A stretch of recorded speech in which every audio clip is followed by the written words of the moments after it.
realidade tem um número maior do que esse que se mostra. Isso que a gente está vendo aí é a pontinha do iceberg.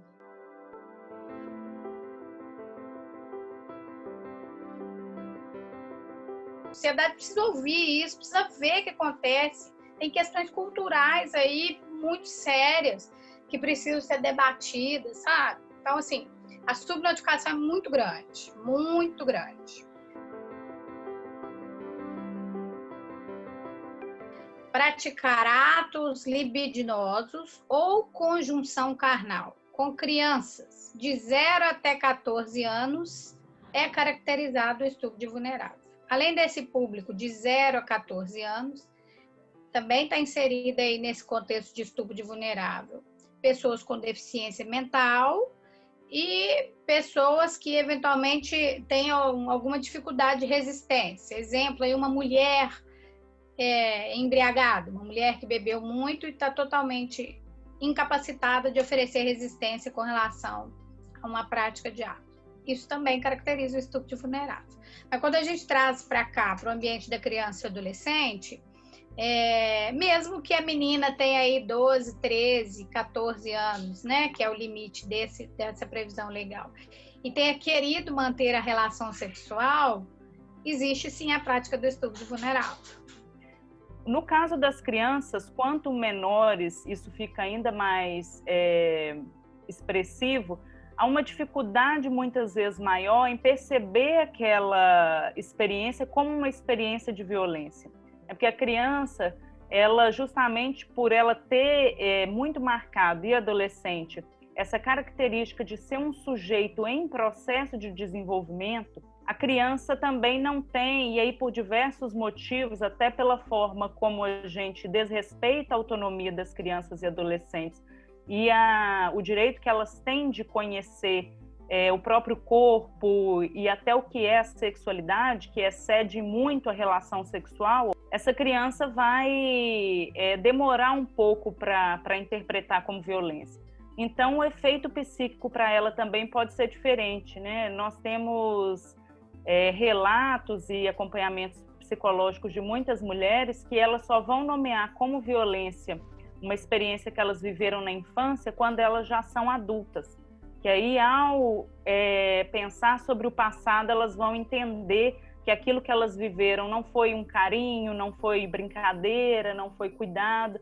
E aí, aquilo que ficou oculto do ponto de vista psíquico até um determinado momento pode retornar como sofrimento depois. Tem gente que tem que falar assim, eu vou falar de sobre sexo com meu filho, eu vou acabar estimulando ele a querer conhecer, e não é nada disso.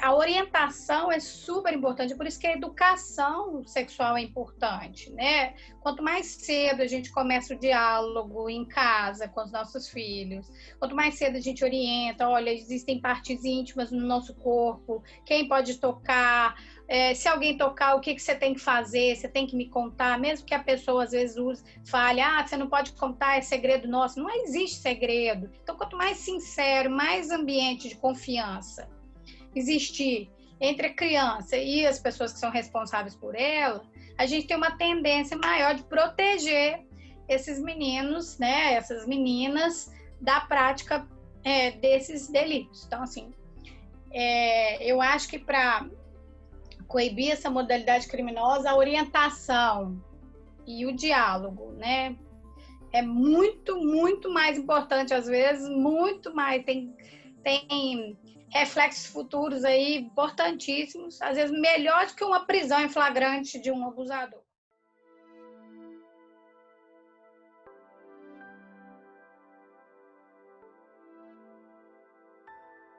Código Penal, né? Que ele vai dizer lá, ele tipifica, ele traz o crime de aborto, traz as suas especificidades e também as suas exceções, que são duas no Código, basicamente, né? Quando coloca em risco a vida da gestante e se a gravidez é resultado de aborto, de estupro.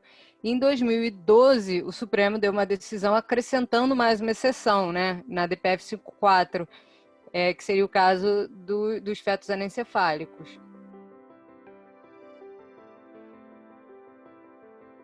Ela não precisa de boletim de ocorrência, ela não precisa de sei lá, uma recomendação médica que leve ela a esse serviço, ou qualquer outro tipo de laudo, ou qualquer coisa do tipo, assim. A lei não exige nada, ela vai precisar de um lugar que faça esse procedimento.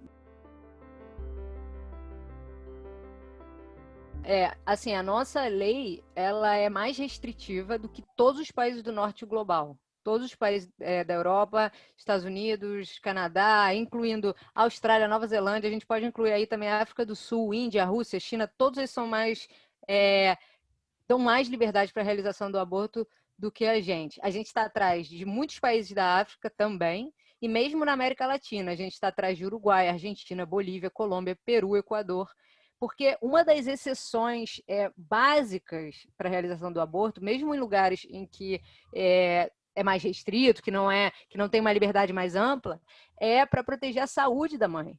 E no nosso caso, não existe essa exceção, né? No nosso caso, é a vida da gestante, que é muito mais restrito do que dizer a saúde em geral.